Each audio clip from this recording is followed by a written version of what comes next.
Recently, I received a letter from Masayasu Okumura. Oh, damn it. Let me say that name again. What?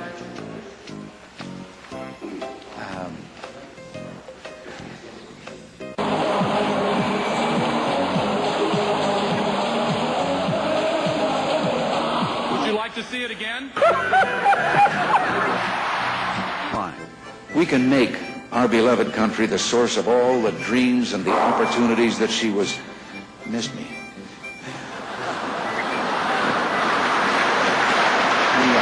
I've just come from burying a time capsule in the backyard. Right outside of near the Rose Garden here. No live congressman went into it, and But occasionally do something, you know, not too often.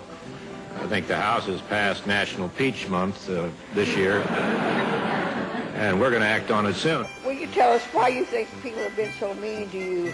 Is it a conspiracy? Is it a plan? They treat you worse than they treated Abe Lincoln? Wow, did you hear what she said?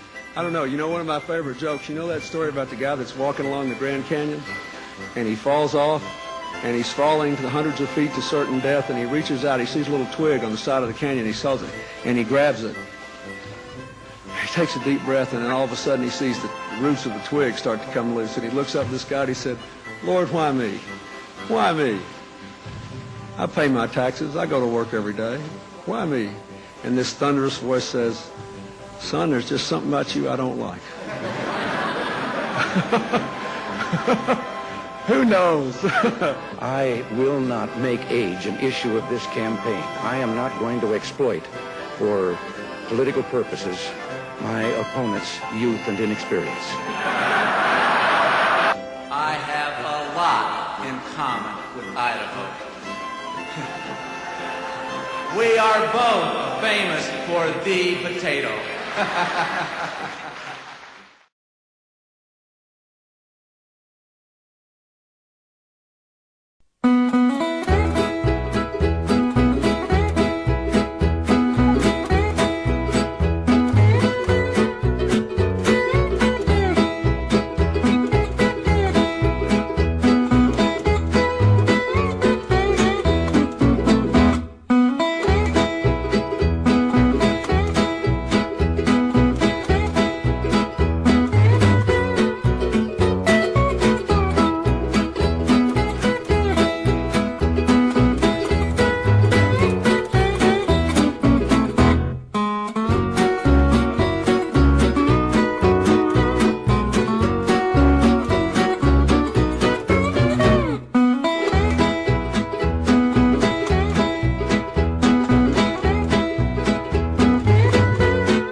It didn't take long for this episode to make my list, and therefore, just by saying that, some of you might be wondering why that is. Well, it's kind of a funny story, actually. See, I was walking along in San Antonio one day on vacation.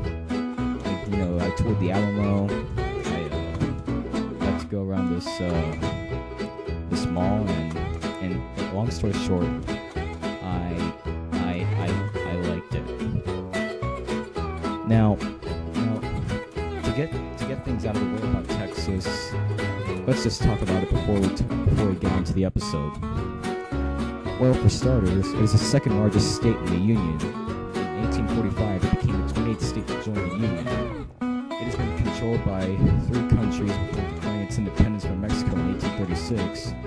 It was its own country for 9 years until it was annexed into the Union. In 1861, when Abraham Lincoln was elected president, Texas seceded and joined the newly formed Confederate States of America and fought in the American Civil War in an attempt to become independent from the United States. The Confederates lost to the Union, of course, and Texas was restored to full representation in Congress on March 30th in 1870.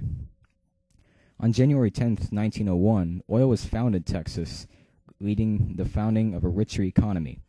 During a period of economic hardship, many people left Texas. Texas didn't regain its population it lost until the 1950s and 60s. Now, in recent years, Texas has been exploring technology and computers. Another thing that has been said about Texas is that it is all country. And you know something? Those people are right. Texas is all country. Like,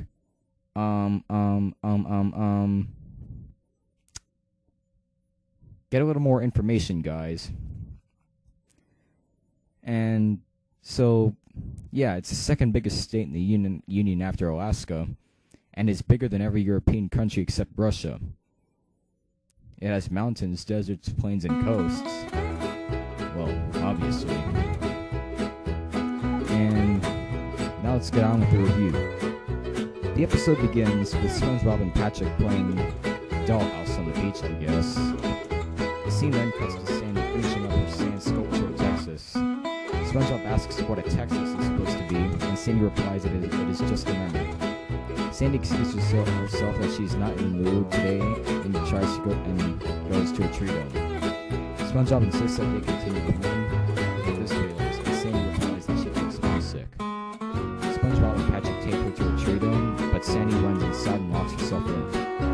SpongeBob and Patrick continue walking home, wondering what's wrong with Sandy. She just explained to you 2 times what's wrong. Shouldn't you be able to know by now? Anyway, Sandy then appears out of the top of the tree dome, sings a song, and goes back inside.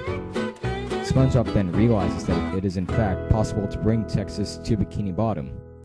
He and Patrick then go to the Krusty Krab and set up something that I decided to reveal later, and go to Sandy's place only to find that she is leaving. She explains that she is going back to Texas, and then leaves. Aw, the poor Sponge lost his love. Anyway, SpongeBob is upset over his failure, and Patrick makes a comment that Texas is dumb. Sandy overhears this, and returns to chastise him for it.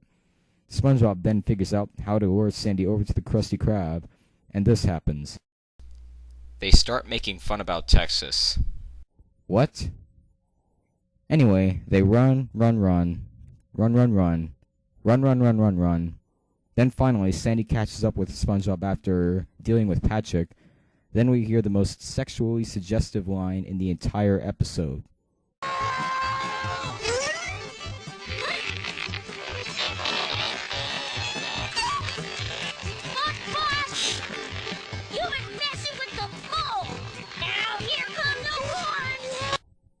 I never knew SpongeBob had it in him.